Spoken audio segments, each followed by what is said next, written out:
A single frame, frozen on a Ukrainian counter-battery operator's screen at Oryx 614 on a February morning in 2025. Not a vehicle in motion, not troops in the open. Just a small tracked silhouette parked at the edge of a tree line 2 kilometers west of Toretsk. Its barrel elevated at roughly 45 degrees, exhaust heat still radiating from the engine deck. The operator had seen hundreds of these. He knew exactly what it was. A 2S-1 Gvozdika, a Soviet-era 122mm self-propelled howitzer that first entered service in 1972, and it had just fired. The acoustic sensor package that picked up the muzzle blast transmitted coordinates within 11 seconds. A reconnaissance drone was already airborne. The fire control team had a confirmed grid reference in under 3 minutes. What happened next has been documented in geolocated strike footage reviewed by open-source analysts. It takes less than 4 minutes of narration to describe, but understanding why it happened, why this particular vehicle in this particular place was so vulnerable, requires understanding the full story of how Ukraine built a counter-battery machine capable of hunting these platforms faster than Russian crews could displace. Over the next 30 minutes, we will walk through that machine piece by piece. We will examine 21 confirmed 2S-1 Gvozdika losses near Toretsk, cross-referenced against Oryx open-source documentation, Ukrainian General Staff reporting, and geolocated strike footage. We will show you the sensor-to-shooter kill chain that made these losses not accidents, but the predictable output of a system working exactly as designed. The central question is this: why did Russia keep feeding Gvozdikas into a front where Ukraine had already demonstrated the ability to find and destroy them within minutes of their first shot? And what does the answer tell us about the broader collapse of Russian fire support doctrine along the Donetsk axis? Let us start with the ground. Toretsk sits on a ridgeline in central Donetsk Oblast, approximately 20 kilometers northwest of Horlivka. By early 2024, it had become one of the most contested urban nodes on the entire front. A dense grid of Soviet-era industrial blocks, mine infrastructure, and residential housing that Russian forces had been grinding toward since the fall of Avdiivka in February 2024 redirected offensive pressure westward along the Donetsk axis. The town has no singular strategic value. It does not sit astride a major logistical artery. It is not a command hub. What it offers is terrain, elevated, built-up terrain with observation across a wide arc of the surrounding steppe, and a buffer protecting Ukrainian positions further west toward Kostiantynivka and ultimately the Donetsk-Zaporizhzhia highway corridor.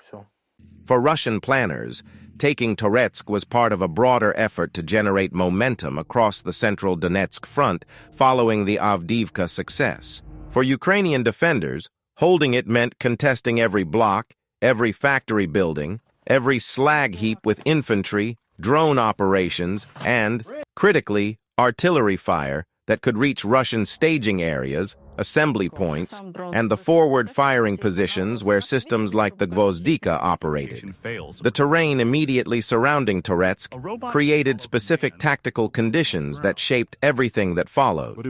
To the west and southwest, open agricultural fields offered minimal concealment. To the north and northeast, a mix of degraded forest belts and industrial areas provided limited cover that Russian artillery units had learned to use, parking howitzers under tree canopy, firing, and attempting to relocate before Ukrainian counter-battery systems could respond. The distances involved were short. Russian firing positions identified in geolocated footage ranged from approximately 1.5 to 6 kilometers from the forward line of troops. These were close-range fire support missions, not deep fires. That proximity was both a tactical necessity and a fatal vulnerability. The 2S-1 Gvozdika belongs to a different era of warfare. Designed in the late 1960s and produced in large numbers throughout the Soviet period, It weighs approximately 15 tons, carries a 122-meter howitzer with a maximum range of roughly 15 kilometers using standard ammunition, and is protected by aluminum armor that stops small arms fire and little else.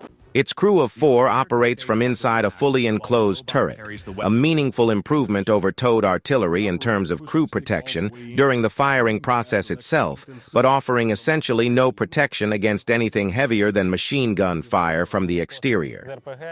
Russia entered the full-scale invasion of Ukraine in February 2022 with a substantial Gvozdika inventory.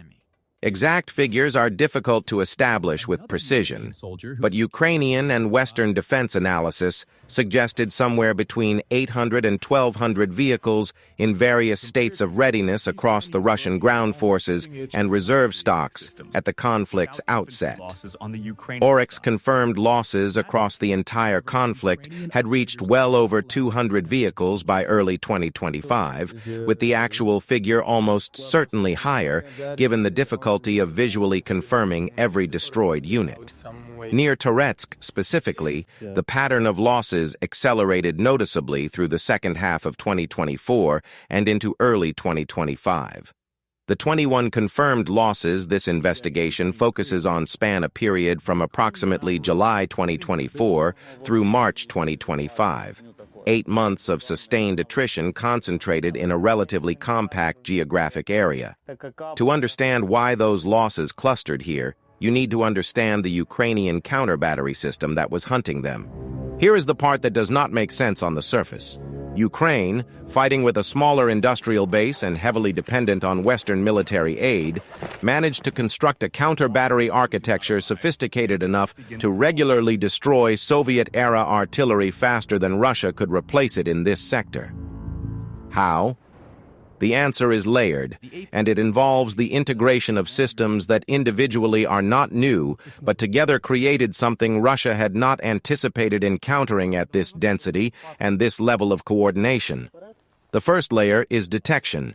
Ukrainian counter-battery radar systems, including AN/TPQ-36 and AN/TPQ-37 firefinder radars supplied by the United States, as well as Cobra counter-battery radars provided by Germany and other NATO partners, can detect an incoming artillery round in flight and backtrack its trajectory to the firing position with accuracy sufficient to generate a target grid within seconds of the first shot.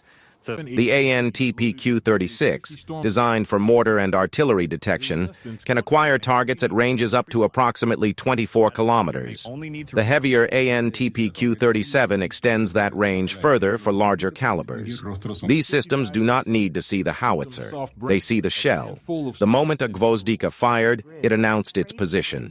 The second layer is confirmation. Ukrainian reconnaissance drone assets, a mix of commercial quadcopters modified for military use, dedicated military reconnaissance UAVs, and increasingly capable fixed-wing systems, provided persistent surveillance over known or suspected Russian firing positions. When a radar track indicated a firing location, drone operators could redirect available assets to visually confirm the target within minutes. The confirmation step matters because counter-battery fires are expensive, and because precision matters. A confirmed visual on a vehicle in a specific grid square is a fundamentally different target than a radar-derived coordinate that might indicate a vehicle has already moved. The confirmation problem was one of the most significant obstacles Ukrainian counter-battery teams faced throughout this period. Russian crews understood that they had a window between their first shot and Ukrainian response, and the better-trained crews used that window aggressively, firing their mission and attempting to relocate before the counter-battery system could complete its kill chain.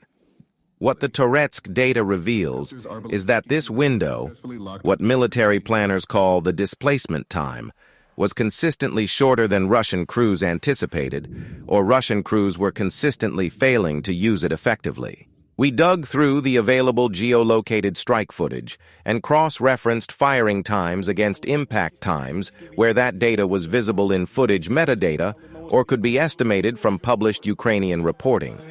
The pattern that emerges is striking.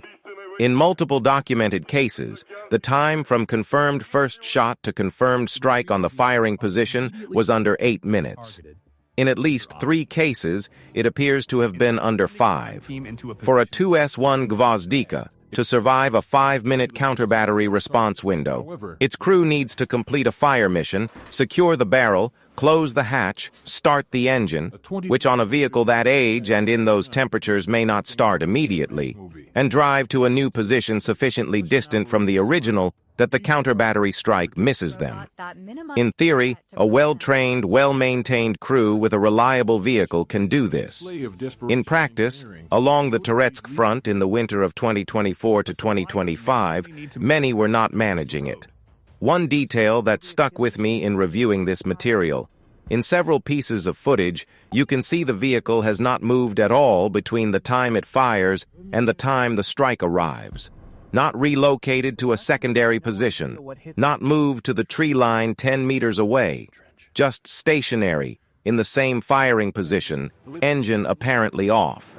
Whether this reflects crew fatigue, vehicle maintenance issues, a belief that the mission demanded additional rounds, or simply inadequate training in counter-battery survival procedures, the result was the same. The third layer of the Ukrainian kill chain is the strike itself.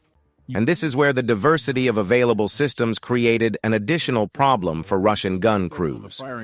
A crew that knows counter-battery artillery is the threat can plan its displacement around the flight time of incoming rounds.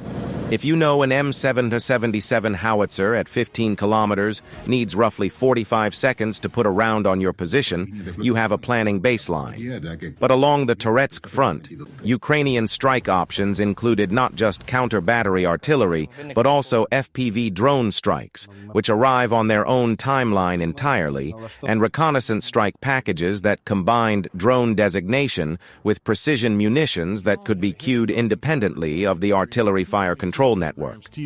This is where Ukraine's maturing sensor-to-shooter architecture revealed its most significant tactical advantage. Russia's counter-battery doctrine was designed to deal with artillery. It was not designed to deal with a system where a drone that has been orbiting overhead for 20 minutes can transition from reconnaissance to strike role in seconds, or where an FPV operator watching a confirmed vehicle can launch independently the moment visual confirmation is established, potentially arriving before any artillery counter-battery mission has even been fired. If this level of analysis is keeping you engaged, subscribe now. This channel publishes OSINT investigations like this every week, breaking down exactly how the hardware, the doctrine, and the tactical decisions interact on the actual battlefield. The 21 confirmed Gvozdika losses near Toretsk break down across several distinct patterns when analyzed against the available strike footage and reporting. The largest category, approximately 9 of the 21 confirmed losses, involves vehicles struck in or immediately adjacent to tree lines and light forest belts northeast and northwest of Toretsk. This pattern reflects the standard Russian concealment practice of using available vegetation for firing position cover. The problem is that Ukrainian reconnaissance drones had mapped these positions extensively through observation of track marks, vegetation disturbance consistent with vehicle presence, and in several cases direct visual identification during routine overflights. When vehicles returned to previously used positions, a practice driven by the limited number of suitable concealed firing sites in the terrain, they were returning to locations already in Ukrainian target files. This is the doctrinal failure at the heart of the Toretsk losses. Russian artillery units, under pressure to sustain fire support for infantry operations, were reusing firing positions. Counter-battery survival doctrine requires position rotation, the principle that a howitzer should never fire from the same position twice within a given period. But position rotation requires either a large enough area of suitable terrain to provide genuinely distinct positions, or the logistical and command flexibility to move units between sectors frequently enough that position files do not accumulate. Near Toretsk, neither condition was being met consistently. The second significant loss category, roughly 7 of 21, involves vehicles struck during what appears to be movement, either relocating between firing positions or transiting between forward positions and rear maintenance or resupply areas. Several of these losses are visible in footage showing vehicles on road segments that Ukrainian forces had identified as high-traffic Russian logistics routes. Persistent drone surveillance of these routes, combined with the ability to rapidly redirect strike assets, allowed Ukrainian teams to intercept vehicles in transit rather than waiting for them to occupy a firing position. They can carry sensors. Here is the take that will probably draw some disagreement. Russia's loss rate in this category was not primarily a result of Ukrainian technical superiority. It was the result of Russian command failures that forced frontline artillery units to operate in ways that maximized their exposure. An artillery unit with adequate ammunition stockpiles at its firing position does not need to make frequent resupply runs on surveilled roads. An artillery unit provided with a genuinely diverse set of firing positions and regular relief rotations does not reuse positions. An artillery unit that has received adequate counter-battery survival training uses its displacement window. The Gvozdika losses near Toretsk are, at their core, a story about what happens to equipment when the organizational systems that should protect it have degraded below the threshold of functional competence. What do you think? Did Russian field commanders have the resources to avoid these losses, or were they being set up to fail by decisions made above them? That question genuinely divides analysts who have studied this campaign, and we read every comment. The remaining 5 confirmed losses represent a third pattern: direct strikes on assembly or staging areas where multiple Gvozdika vehicles were present simultaneously. 2 incidents stand out in the footage record. In the first, geolocated to an agricultural compound approximately 3 kilometers northwest of Toretsk in late October 2024, Ukrainian strike footage shows what appears to be 2 Gvozdika vehicles struck within approximately 90 seconds of each other, suggesting either a pre-planned multi-round strike package or a situation where a second vehicle was identified adjacent to the first target after the initial strike was already inbound. One vehicle appears to sustain a direct hit on the engine deck. The second is struck, while the crew appears to be either preparing to fire or attempting to start the vehicle following the first explosion nearby. Both are assessed as total losses in subsequent satellite imagery reviewed by open-source analysts. The second major staging area incident, geolocated to a woodline position approximately 5 kilometers north-northeast of Toretsk in January 2025, is particularly significant because it appears to involve not just Gvozdika vehicles, but supporting elements. A logistics vehicle consistent with a BM-21 Grad ammunition truck and what appears to be a command vehicle are visible in the pre-strike drone footage. The strike, delivered by what Ukrainian sources identified as precision artillery munitions, generated fires that spread to adjacent vegetation and secondary explosions consistent with ammunition cook-off. Satellite imagery from the following day, reviewed by open-source researchers, showed significant ground scarring and the destroyed hulks of at least 2 tracked vehicles.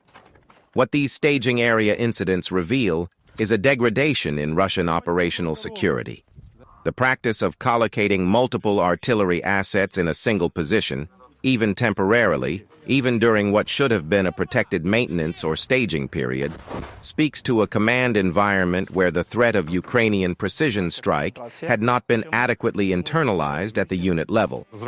Either the crews believed they were in a safe area, or they believed the risk was acceptable, or they had no alternative.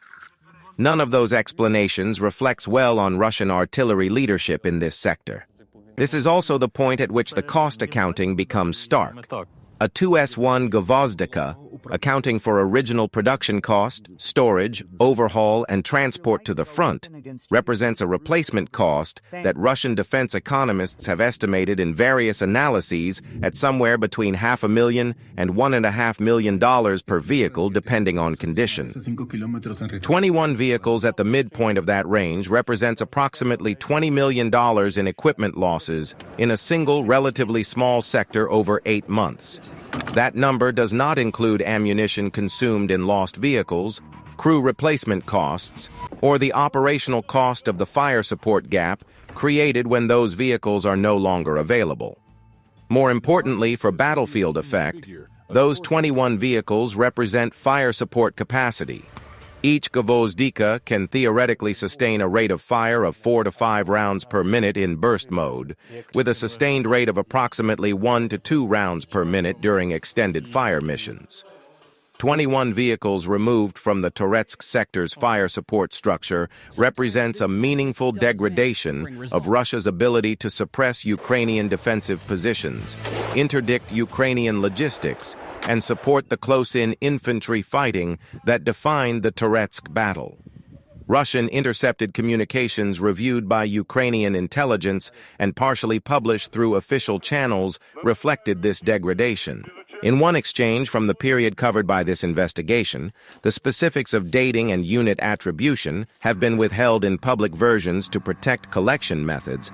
A Russian artillery commander can be heard complaining that his unit has been reduced to a single operational howitzer from an original complement of 6, that replacement vehicles have been promised for 3 weeks without delivery, and that he is being ordered to sustain a fire support schedule that his remaining assets cannot physically execute.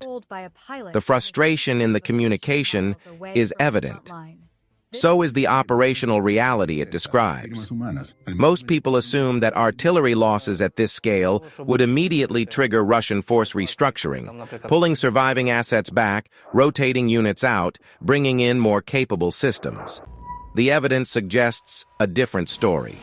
Intercepted communications and Ukrainian general staff reporting through this period consistently indicated that Russian command continued to task surviving Gvozdika-equipped units at or near their original fire support tempo, effectively accelerating the rate at which remaining vehicles were exposed and lost. Here is why this matters for anyone following the war seriously. The Toretsk-Gvozdika attrition is not an isolated incident. It is a case study in a systemic problem that has affected Russian artillery across multiple front sectors.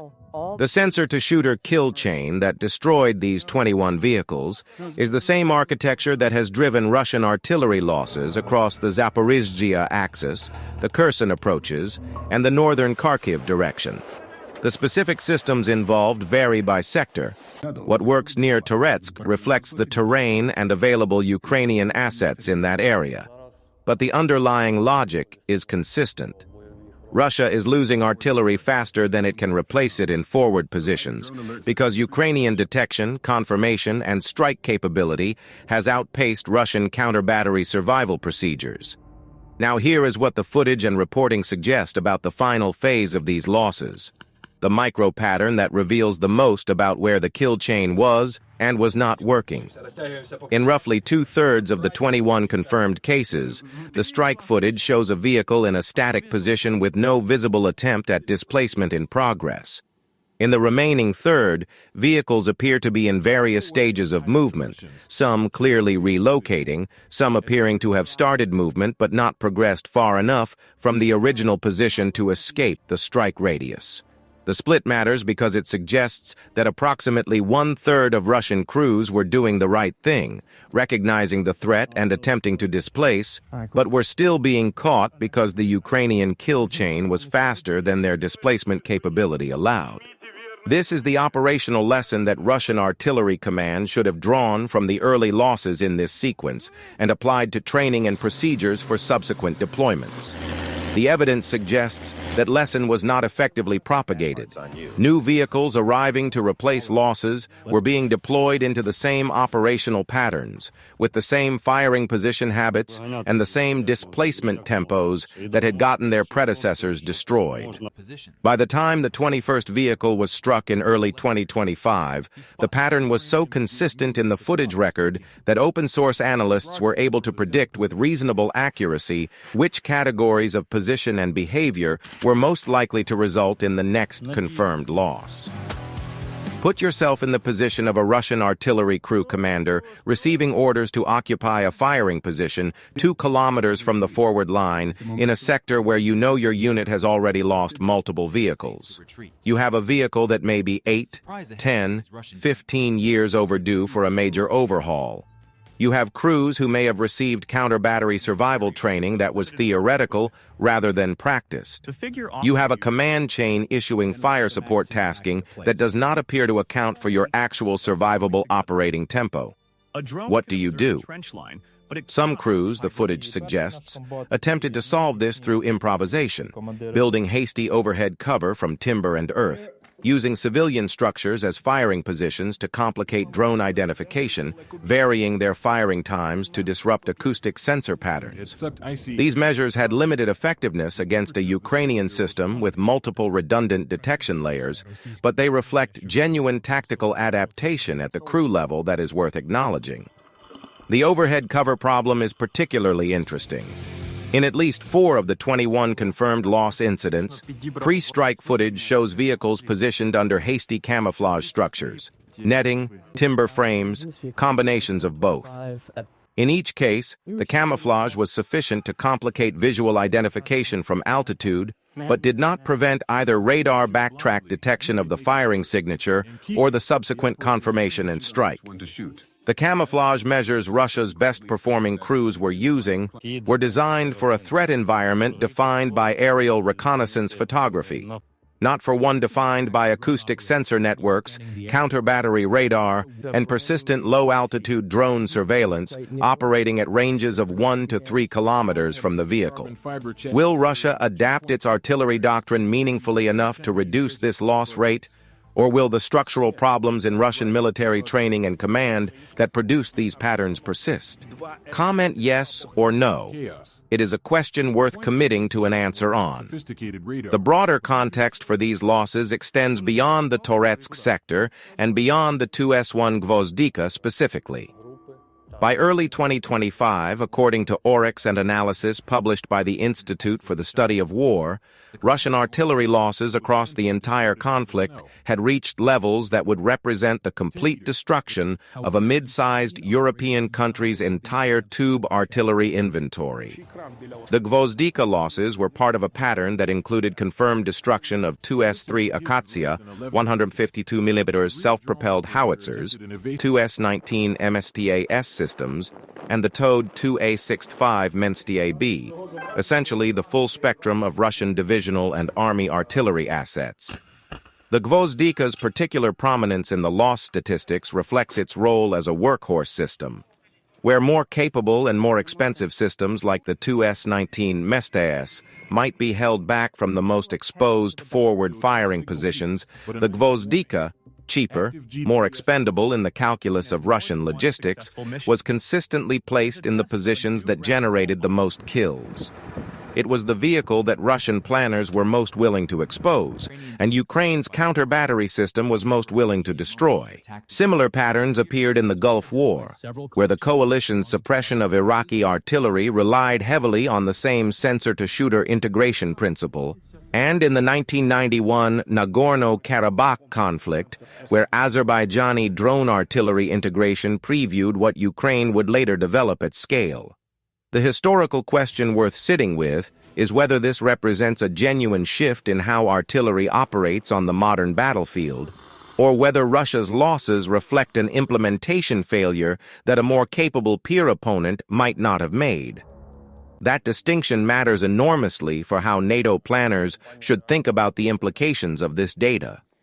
The Toretsk counter-battery campaign also illuminates something important about the relationship between precision capability and volume. Ukraine did not destroy 21 Gvozdikas by achieving perfect intelligence on every vehicle in the sector and executing perfect strikes against each one. It destroyed them through a system that generated enough accurate firing data, fast enough, with enough redundant strike options, that the cumulative probability of destruction across multiple exposure events exceeded the cumulative probability of survival. Any individual Gvozdika might survive a single fire mission. No Gvozdika could survive an indefinite series of fire missions against a counter-battery architecture operating at this tempo. This is the lesson that should concern Russian military planners most. The kill chain Ukraine deployed near Toretsk was not a single-point capability that could be neutralized by destroying one radar or jamming one communications node.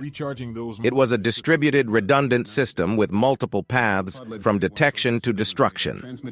Suppressing one element, the counter-battery radar, for instance, left acoustic sensors, drone reconnaissance, and human observer networks still operational. Suppressing drone operations reduced confirmation capability, but left radar and acoustic detection still feeding target data to artillery fire control. The system's resilience was a function of its redundancy, and that redundancy was a deliberate design choice that reflected lessons learned from the first 2 years of the full-scale conflict. The 3 questions this investigation leaves open are worth naming clearly, because they shape what the next phase of this campaign looks like.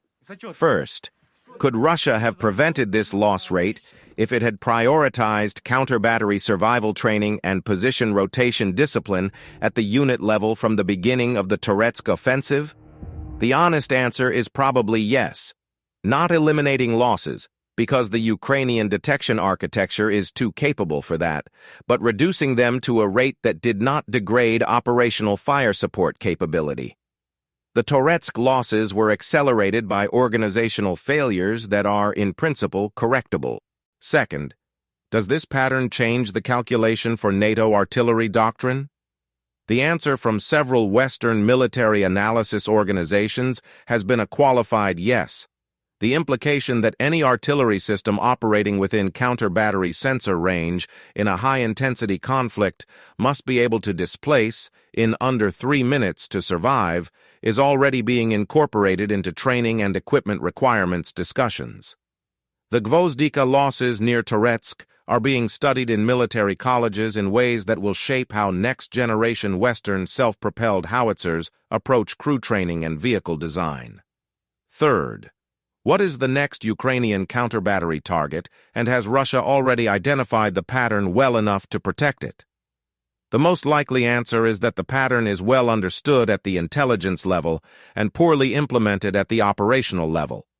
The same gap that allowed 21 Gvozdikas to be destroyed in 8 months, despite the lessons being visible in the footage from the first week. The counter-battery machine Ukraine built near Toretsk did not win the battle for the town. Urban warfare of the kind being fought there is decided by infantry, by drones at ranges of tens of meters, by the control of individual buildings and floors and rooms. But it did steadily, methodically, erode one pillar of the Russian fire support system that was supposed to make that infantry fighting possible. 21 vehicles, roughly $30 million in replacement cost at conservative estimates. And a tactical lesson written in geolocated strike footage that any analyst with an internet connection can read. The sensor-to-shooter loop closes. Every time. If this investigation gave you a clearer picture of how modern counter-battery warfare actually works, subscribe to Frontline Truth UA. Every week, we go through the open-source record on a specific system, a specific operation, or a specific tactical pattern from the Russia-Ukraine front. No speculation, no filler, just the data and what it means.